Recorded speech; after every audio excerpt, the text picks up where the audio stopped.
प्रिय विद्यार्थियों, संस्कार भारती की इस ऑनलाइन कालांश में आप सभी लोगों का हार्दिक स्वागत है। प्रिय विद्यार्थियों, आज हम बीए पार्ट फर्स्ट के कबीर के संदर्भ में पढ़ेंगे।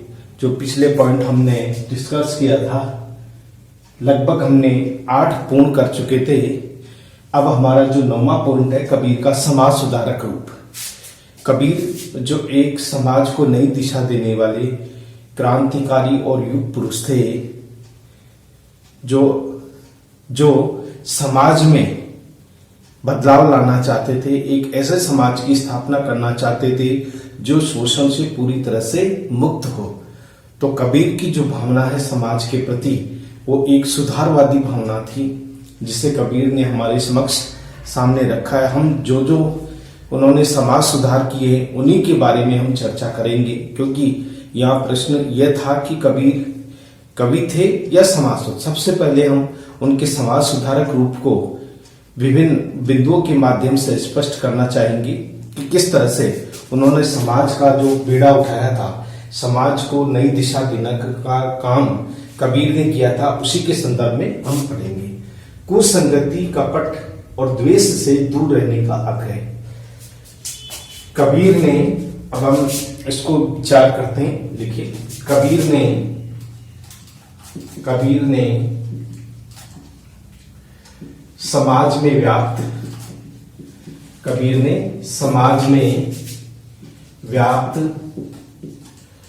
कुसंगति,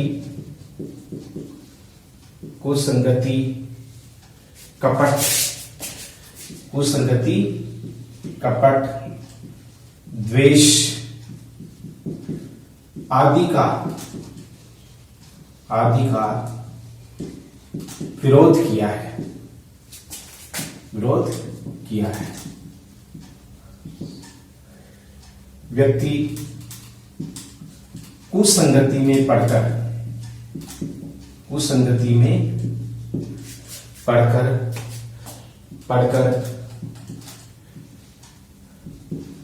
चरित्रहीन हो जाता है।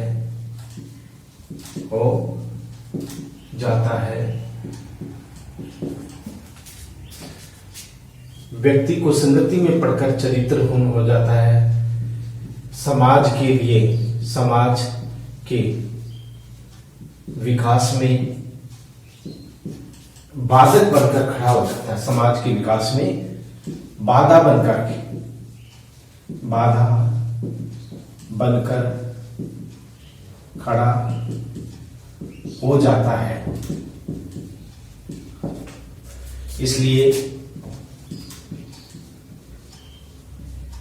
अच्छे की संगति करनी चाहिए।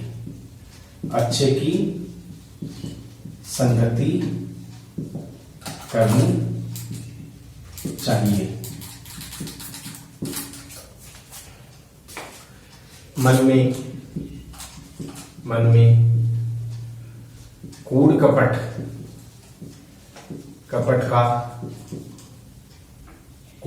का भाव नहीं रखना चाहिए।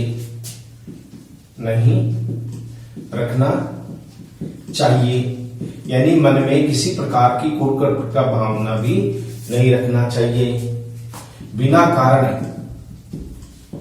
कारण किसी से द्वेष की भावना भी नहीं रखनी चाहिए।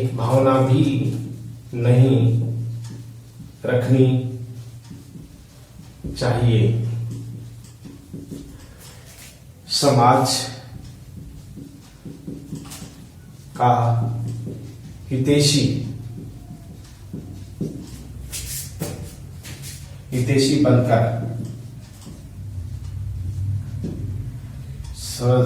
का हितैषी बनकर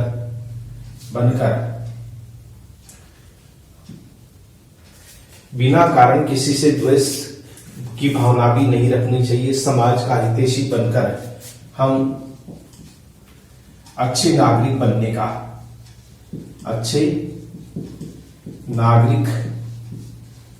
बनने का परिचय दे सकते हैं, दे सकते हैं। तो कबीर ने ये बात कही है और ये कही है कि हमेशा कूड़ कपट से हमेशा दूर रहना चाहिए, क्योंकि कूड़ कपट जो है वो मन में अगर हम कूड़ कपट रखेंगे तो निश्चित रूप से ये हमारे लिए अच्छा नहीं होगा। इसलिए हमें कूड़ कपट से हमेशा दूर रहना चाहिए, क्योंकि कूड़ कपट हमें दूसरी तरफ ले जाती है, यानी कि दिशा विहीन कर देती है। तो इसलिए ये उदाहरण लिखिए, मूर्ख संग ना कीजिए, मूर्ख, उदाहरण है ये, मूर्ख संग ना कीजिए, मूर्ख संग ना कीजिए, लोहा यानी लोहा जल में तिराई, लोहा जल में तिराई यानी लोहा जल में नहीं तैरता है। कदली सीप, कदली यानी कदली सीप भुजंग, कदली सीप भुजंग, भुजंग, कदली सीप भुजंग, एक बूंद, एक बूंद तिहु, तिहु भाई, भाई यानी कबीर कहते हैं मूर्ख संग ना कीजिए, लोहा जल में तिराई, कदली सीप भुजंग, एक बूंद तिहु भाई। कहने का मतलब होता है कि स्वाति नक्षत्र की यानी लोहा कभी पानी में नहीं तैर सकता, उसी तरह से पापी व्यक्ति कभी समाज का हित नहीं कर सकता।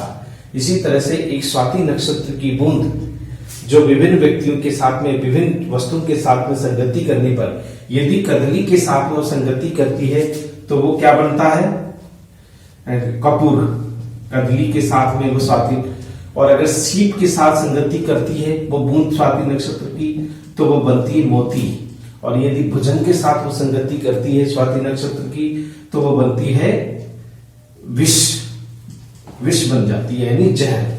तो एक बूंद की तीन संगति का असर दिखाया है। अगर वो केले की पत्ते पर गिरती है तो कपूर बन जाती है, सीप पे गिरती है तो मोती बन जाती है, और यदि सर्प के मुंह में जाती है तो सांप बन यानी कि विष बन जाती है। तो एक बूंद यानी कि जैसी संगति में हम रहते हैं वैसे ही हो जाती है। इसलिए कुछ संगति से, कूड़ कपट से सदैव, इसलिए कूड़ कपट से, कूड़ कपट से सदैव दूर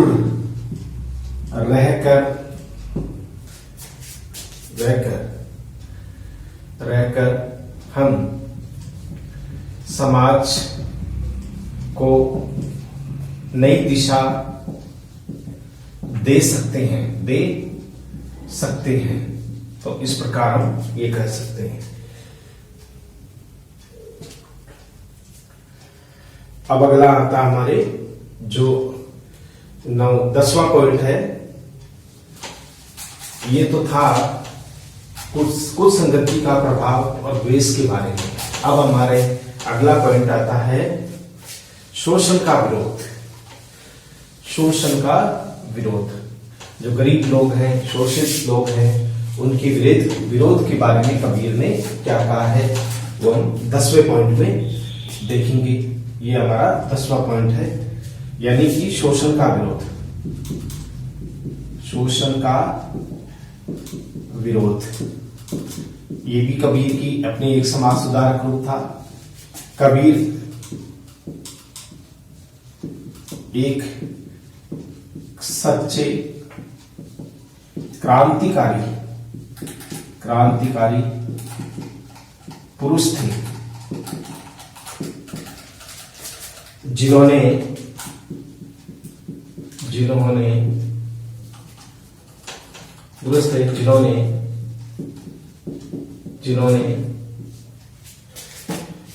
समाज में व्याप्त शोषण की नीति का, समाज में व्याप्त शोषण की नीति का घोर विरोध किया है,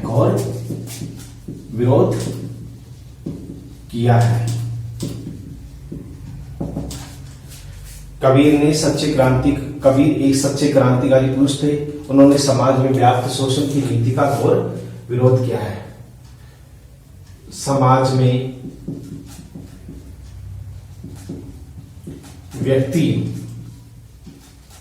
व्यक्ति का शोषण कर रहा है,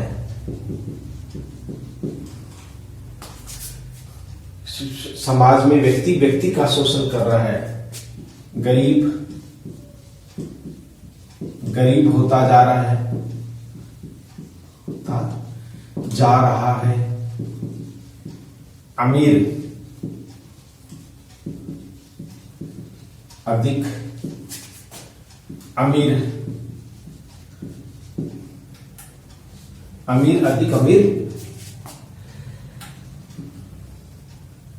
बनता जा रहा है। समाज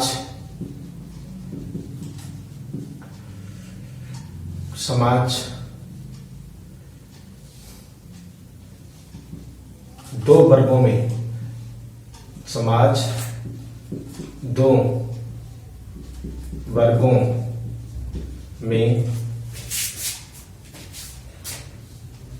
बट गया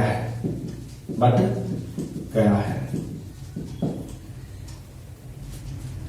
इसलिए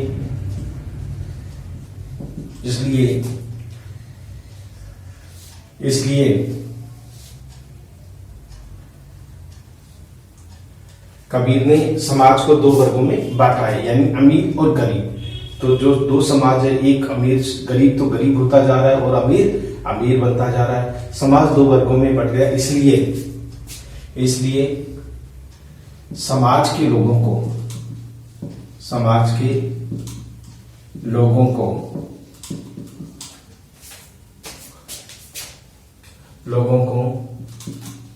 एक दूसरे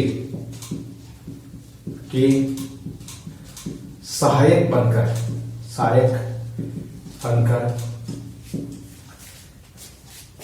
शोषण की इस नीति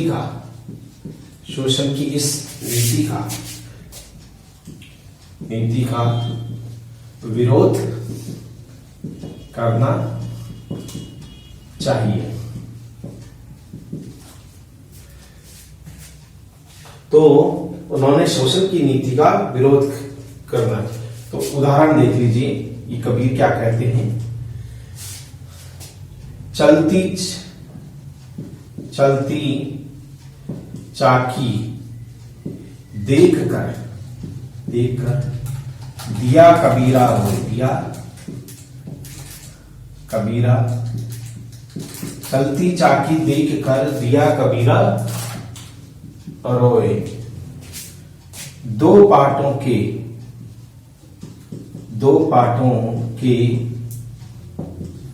बीच जीवित बचाने कोई। ये कबीर का कहना था। यानी अमीरी और गरीबी के बीच में व्यक्ति पिसकर रह जाता है, यानी उसका शोषण होता है, तो वो एक तरह से मृत व्यक्ति के समान हो जाती है उसकी स्थिति। कबीर ने इसका विरोध किया है। चलती चाकी देख कर दिया कबीरा रोए, दो पाटों के बीच में जीवित बचाने कोई। इस प्रकार शोषण की चाकी से बचने के लिए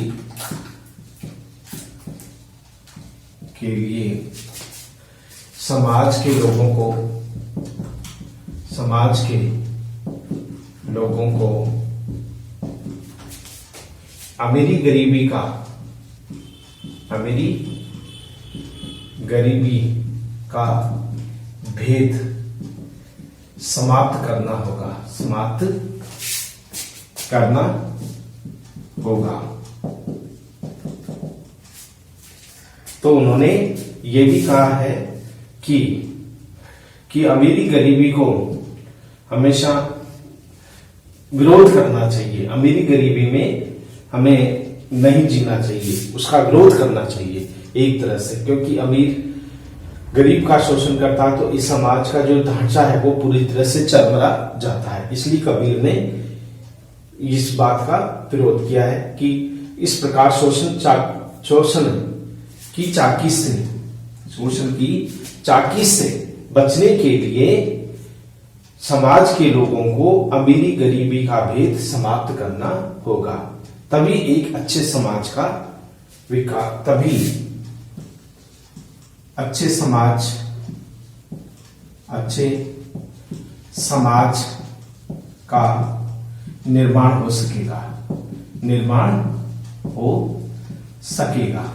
तो इस तरह से ये कबीर के विचार थे।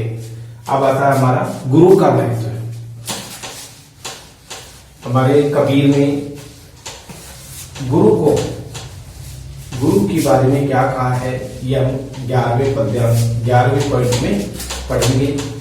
कबीर ने गुरु को किस रूप में हमारे सामने रखा है, किस रूप में गुरु हमारे लिए एक आदर्श स्थापित करते हैं, उसी का उल्लेख कबीर ने हमारे सामने किया है। 11वां है गुरु का महत्व। कबीर ने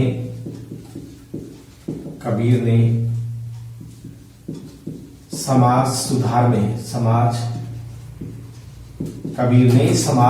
में गुरु के महत्व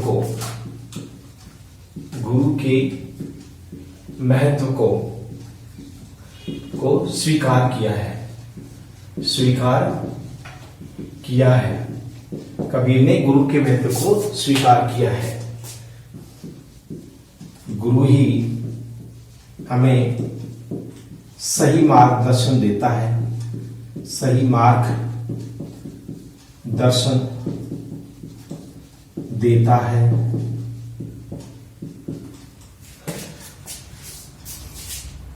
संसार और ईश्वर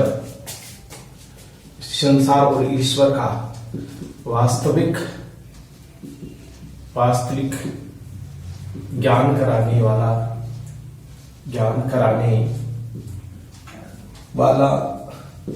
यानी संसार और ईश्वर का वास्तविक ज्ञान कराने वाला गुरु ही होता है।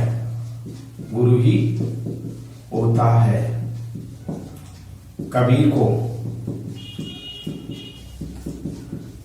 गुरु के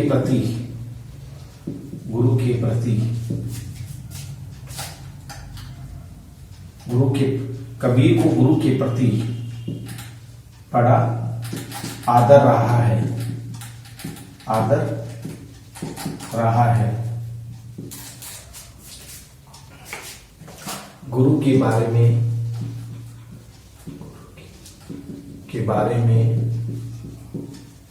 कुछ भी कहना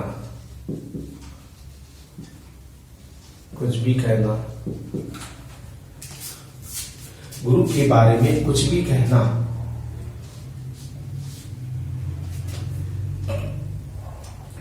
कहना शब्दों द्वारा असंभव है।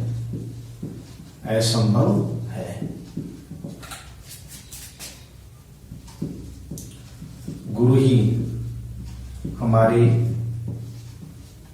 ज्ञान चक्षुओं को खोलता है।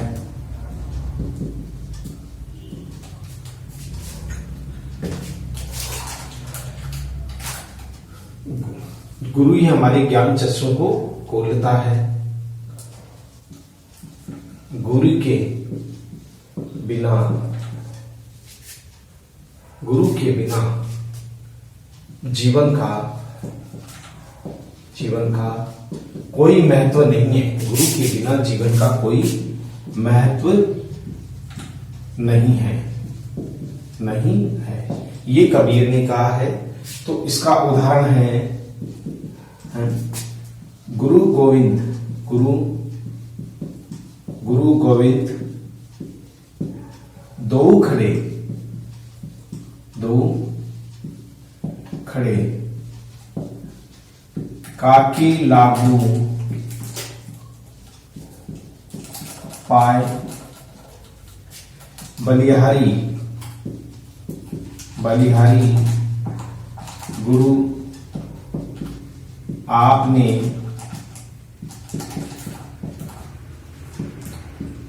गोविंद दियो मिलाए।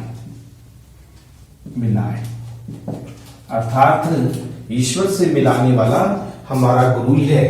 यानी गुरु और गोविंद, यानी एक तरफ ईश्वर है, दूसरी तरफ गुरु है। दोनों में सर्वाधिक महत्व किसका है? गुरु का। कबीर ने गुरु को ईश्वर से भी ज्यादा महत्वपूर्ण माना है। तो इसलिए उन्होंने कहा किसको मैं सबसे पहले अपनी श्रद्धा नमन करूं, तो वो गुरु का करते, क्योंकि गुरु ही उस ईश्वर से साक्षात्कार करने वाला एक माध्यम है। इसलिए बलिहारी गुरु आपने गोविंदियों मिला है। तो बलिहारी यानी मैं आप पे अपने संपूर्ण जीवन को न्यौछावर करता हूं। गुरु आपके दर्शनों के ही कारण, आपके ही ज्ञान के कारण मुझे ईश्वर की प्राप्ति संभव हो सकी है। तो ईश्वर से मिलाने वाला गुरु है ना। गुरु बिना ज्ञान नहीं, गुरु बिना ध्यान नहीं। इसलिए गुरु बिना बाट नहीं, गुरु बिना हाट नहीं। यानी सब कुछ गुरु का ही है। इसलिए गुरु के प्रति सदैव यानी हृदय में रहना चाहिए। इस प्रकार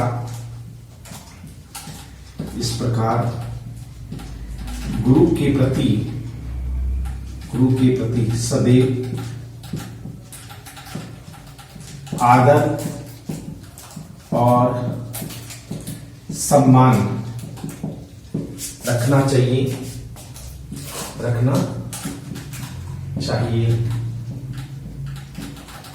इसलिए इस प्रकार गुरु के प्रति सदैव आदर और सम्मान रखना चाहिए।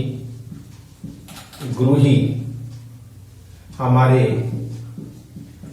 जीवन को अंधकार से प्रकाश की और ले जाने वाला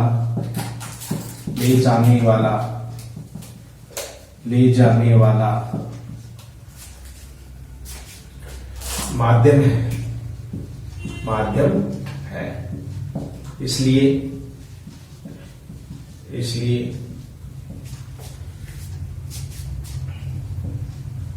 गुरु के प्रति श्रद्धा और विश्वास रखना चाहिए। श्रद्धा और विश्वास रखना चाहिए, ये कबीर का मानना था। तो गुरु के बारे में इन्होंने, कबीर ने बताया कि किस तरह से गुरु हमें सही मार्गदर्शन करता है, गुरु हमें सही रास्ता दिखाता है। ये इस उदाहरण के द्वारा हम समझ सकते हैं किस तरह से कबीर ने उस गुरु के महत्व को स्पष्ट किया है। अब हमारे जो है अगला है, जिसमें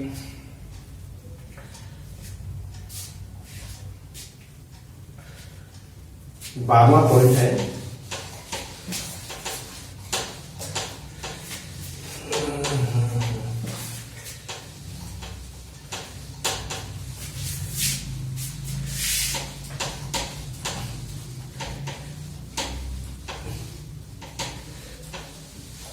गुरु का महत्व।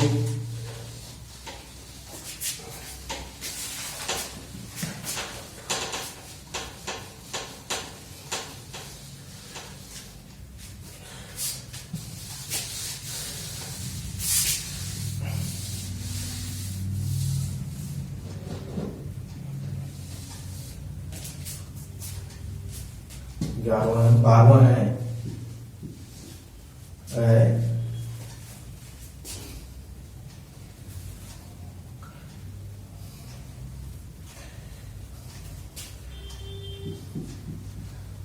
निंदक को सदैव पास रखने का आग्रह, यानी निंदा करने वाले व्यक्ति को भी अपने पास में रखना चाहिए, वो हमारी बुराइयों को देख सकता है। तो कबीर ने कहा है, कबीर का मानना है कि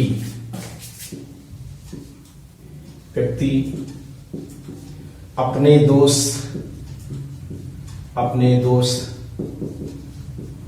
कभी नहीं देख पाता। कबीर का मानना है कि व्यक्ति अपने दोष कभी नहीं देख पाता है। अनेक बुराइयां होने पर भी, अनेक बुराइयां होने पर भी वह स्वयं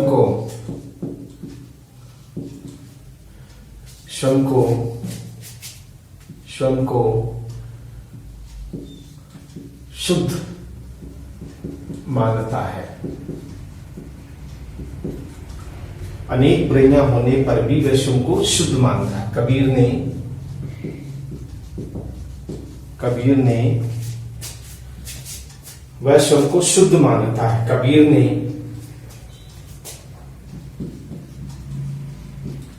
निंदा करने वाले व्यक्ति को पास में रखने का आग्रह किया है।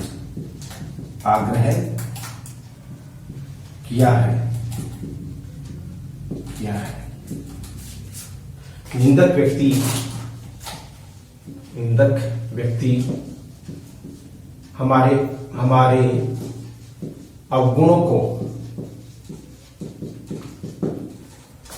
निंदक व्यक्ति हमारे अवगुणों को हमारे सामने प्रकट कर देता है, किंतु लोग निंदा करने वाले से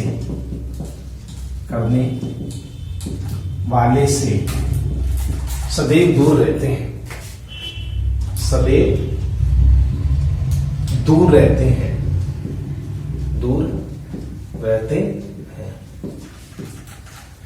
निंदा करने वाले से सदैव दूर रहते हैं। उदाहरण देखिए, कबीर ने कहा है कि भाई हमेशा निंदा करने वाले व्यक्ति को अपने पास में रखना चाहिए। तो यह निंदक नीरे राखिए, निंदक नीरे राखिए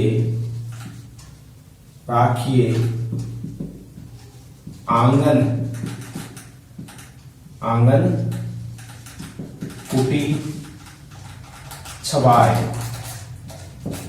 आंगन कुटी छवाए, जैसे पेड़ होता है ना, छाया, जिसमें चाहे कितनी बुराइयां हो लेकिन वो कम से कम छाया तो देता है ना।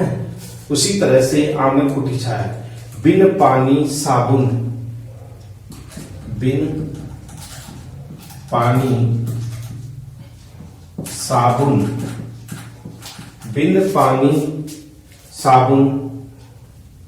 बिना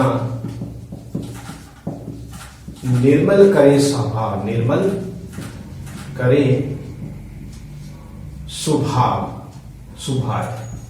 स्वभाव यानी स्वभाव कीजिए। तो कबीर ने कहा है इस प्रकार इस प्रकार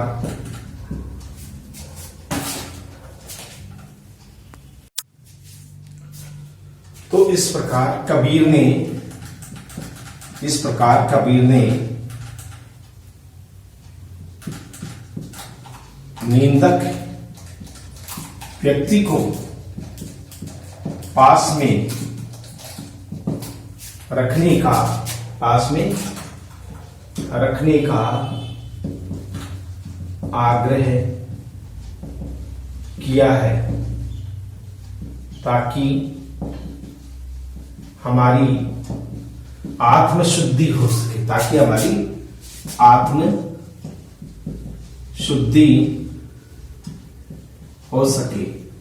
हो सके। तो कबीर ने कहा है, कबीर का मानना है कि व्यक्ति अपने दोष कभी नहीं देख पाता है, अनेक बुराइयों होने पर भी वह स्वयं को शुद्ध मानता है। कबीर ने निंदा करने वाले व्यक्ति को पास में रखने का आग्रह किया है। निंदक व्यक्ति हमारे अवगुणों को हमारे सामने प्रकट कर देता है, किंतु लोग निंदा करने वाले से सदैव दूर रहते हैं। ये इस तरह से कबीर ने कहा, निंदक नीरे राखिए आंगन कुटी छवार, बिन पानी साबुन करके निर्मल करे स्वभाव। इस प्रकार कबीर ने निंदक व्यक्ति को पास में रखने का आग्रह किया है ताकि हमारी आत्मशुद्धि हो सके। आत्मशुद्धि की बात यहाँ कही गई है। अब अगला है छुआछूत का विरोध। 13वां जो हमारा पॉइंट है वो है छुआछूत का विरोध। समाज में ये एक बहुत बड़ी समस्या है, छुआछूत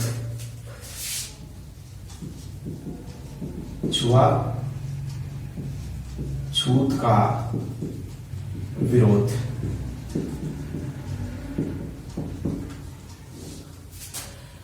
समाज में छुआछूत एक बड़ी समस्या है। समाज में छुआछूत एक बड़ी समस्या है।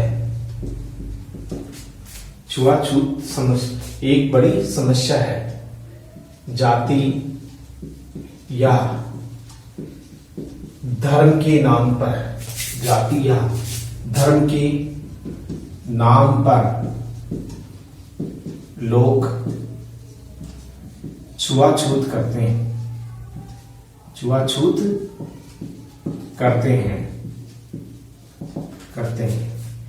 जाति या धर्म के नाम पर लोग छुआछूत करते हैं,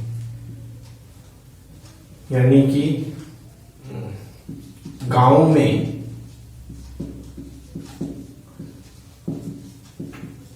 छुआछूत का असर अधिक है।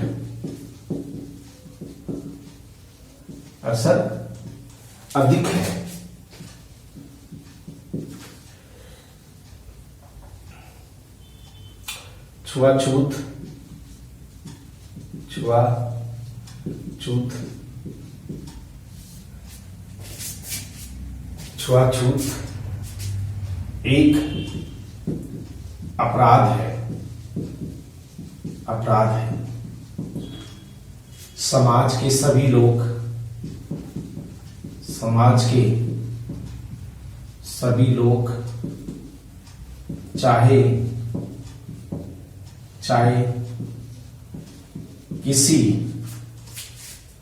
चाहे किसी धर्म या जाति का हो, उसके साथ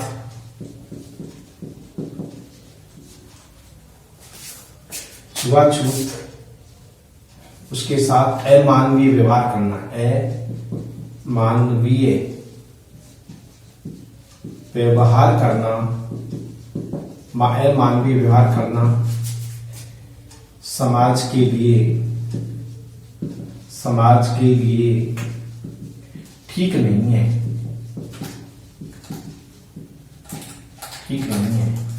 हमें आपसी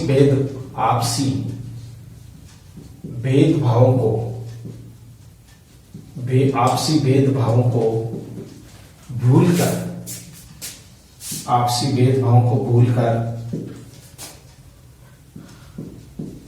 समाज में नया आदर्श स्थापित करना चाहिए। कबीर ने इसका खूब विरोध किया है। छुआछूत जाति के नाम पर, धर्म के नाम पर, अमीरी गरीबी के नाम पर जो छुआछूत होता है, कबीर ने इसका बहुत विरोध किया है, क्योंकि ये एक सामाजिक अपराध है और आज भी इसके ऊपर कानून बन चुके हैं। क्योंकि जो भी निम्न जाति के हैं या निम्न वर्ग के हैं, उनके साथ में हाथ मिलाना या बैठना या उनके किसी चीज को स्पर्श होते ही अपने आप को दूर कर लेना, उनसे ये छुआछूत है। ऐसी नीति नहीं अपनानी चाहिए, ये अमानवीयता है। क्योंकि संसार के सारे लोगों को ईश्वर ने एक जैसा बनाया है। न हम जाति से बड़े हो सकते हैं, न धर्म से, और न और किसी दृष्टि से, क्योंकि हम सभी समाज में रहने वाले लोग एक ही वर्ग के हैं, एक ही मानवता जाति के हैं। तो मानवता जो है भाव, वो रखना चाहिए। हमें भेदभावों को भूलकर समाज में नया आदर्श स्थापित करना चाहिए। इसका उदाहरण लिख लो। उदाहरण है, हमारे कैसे लहू, हमारे कैसे लहू, हमारे कैसे लहू, तुम्हारे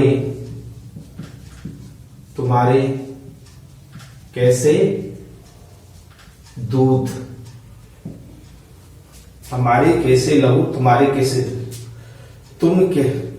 तुम कैसे ब्राह्मण, तुम कैसे ब्राह्मण, हम कैसे सूद,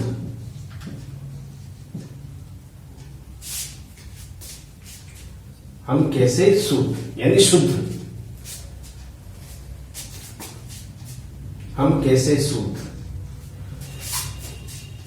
तो कबीर ने ये कहा, हमारे लहू, हमारे तो खून में बहता लहू और तुम्हारे खून में क्या बह रहा है? लहू नहीं, दूध बहता है। यानी अपने आप को तुम कैसे पवित्र मान रहे हो? तुम कैसे ब्राह्मण, हम कैसे शुद्ध। तुम अपने आप को कैसे ब्राह्मण कह रहे हो, हम कैसे शूद्र हैं। ईश्वर ने सबको समान बनाया है। जाति और धर्म से कोई व्यक्ति बड़ा या महान नहीं होता। कबीर ने कहा है, कोई व्यक्ति जाति या धर्म के आधार पर, कबीर ने कहा है कि कोई व्यक्ति जाति या धर्म के आधार पर बड़ा नहीं होता है, बड़ा नहीं होता है। कोई व्यक्ति जाति या धर्म के आधार पर बड़ा नहीं होता है। उसमें त्याग और मानव सेवा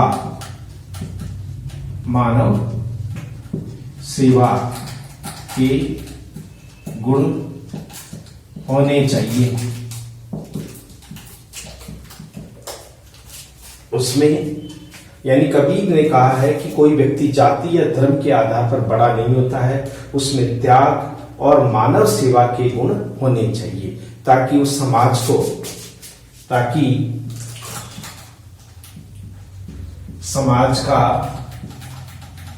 हित कर सके, ताकि समाज का हित कर सके।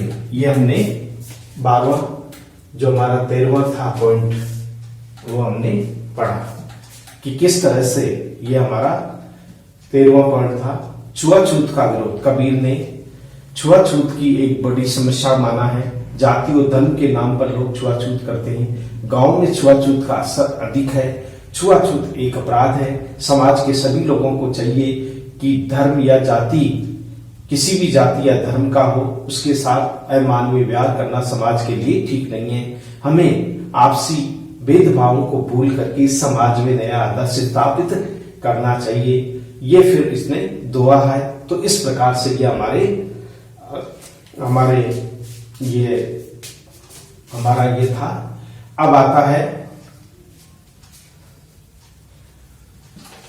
निष्कर्ष। अब हम आते हैं निष्कर्ष में। कबीर ने क्या निष्कर्ष निकाला कि समाज सुधारक के रूप में, तो हम निष्कर्ष रूप में हम लिख सकते हैं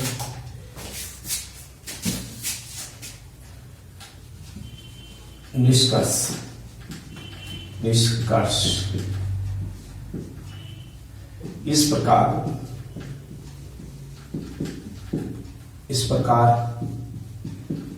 कबीर ने कवि की अपेक्षा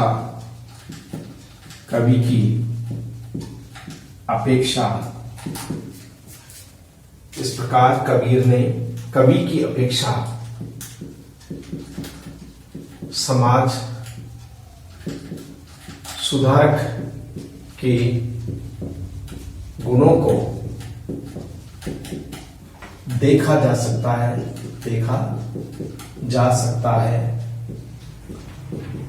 यानी कि कवि की अपेक्षा समाज सुधारक के गुणों को देखा जा सकता है। कबीर ने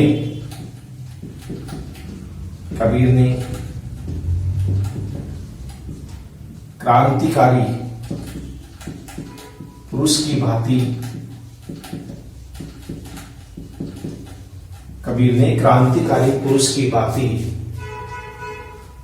समाज में व्याप्त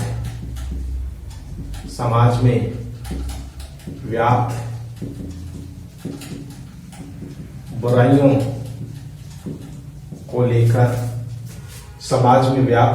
को लेकर उन्हें दूर करने का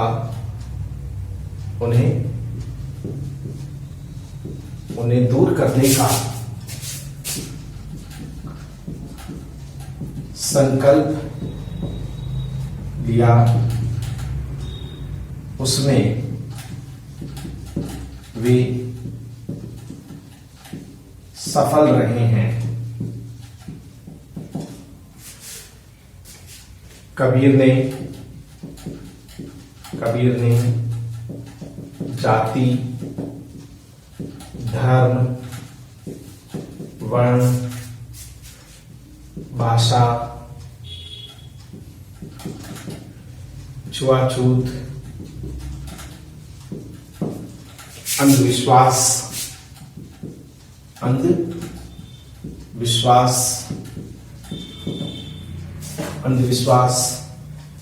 शोषण,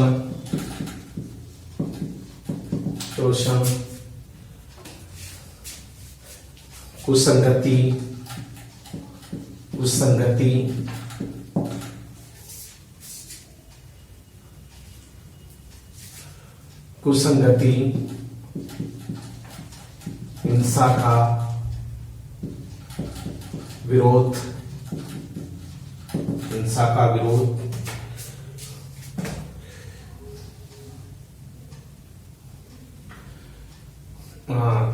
जाति यानी जाति, धर्म, वर्ण, भाषा, छुआछूत, अंधविश्वास, शोषण, कुसंगति, अहिंसा का विरोध और मूर्ति पूजा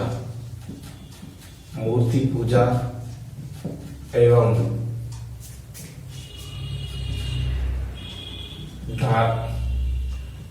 आडंबरों का विरोध किया है। इस प्रकार कहा जा सकता है कि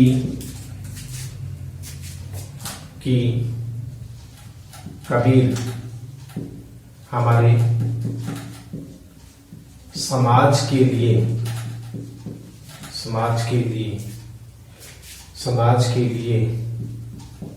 एक युग पुरुष थे जिन्होंने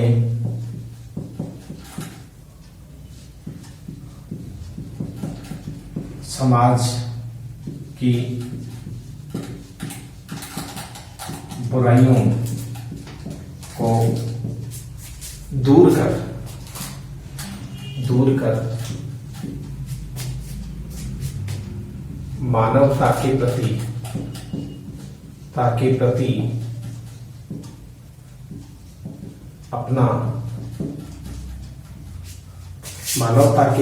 अपना प्रेम प्रकट किया है।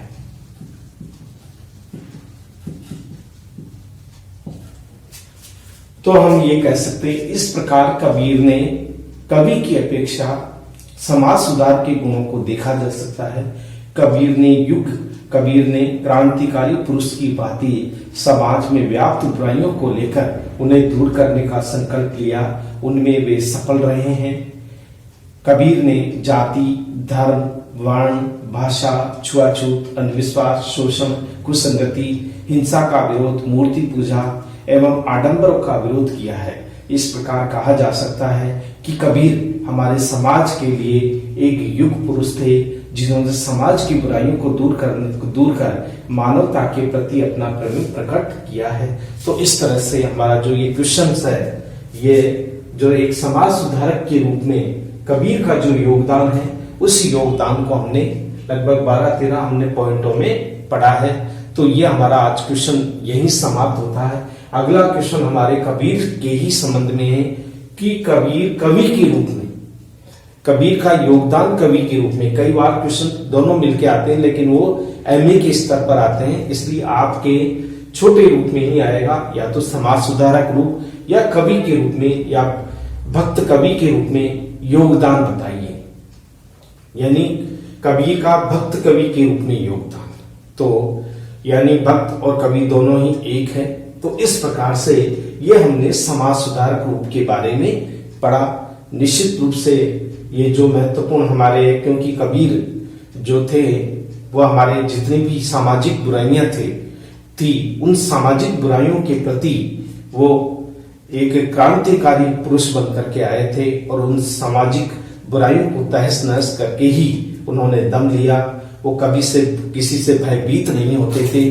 जो कुछ भी उनके सामने जो अनैतिक है, जो वास्तविक रूप से धर्म के अनुरूप नहीं है या प्रतिकूल है, वे उसके विरुद्ध बोलने में तनिक भी पीछे नहीं हटते थे। तो इस प्रकार से उन्होंने एक मानवता के लिए एक समाज सुधारक के रूप को ही स्वीकार किया है। तो इस प्रकार हमने ये कबीर के समाज सुधारक रूप को पढ़ा। अगली कालांश हमारी होगी, वो है कबीर का भक्त कवि के रूप में योगदान। तो ये था हमारा समाज सुधारक रूप। तो अगली कालांश में हम फिर मिलते हैं, तब तक के लिए थैंक यू वेरी मच।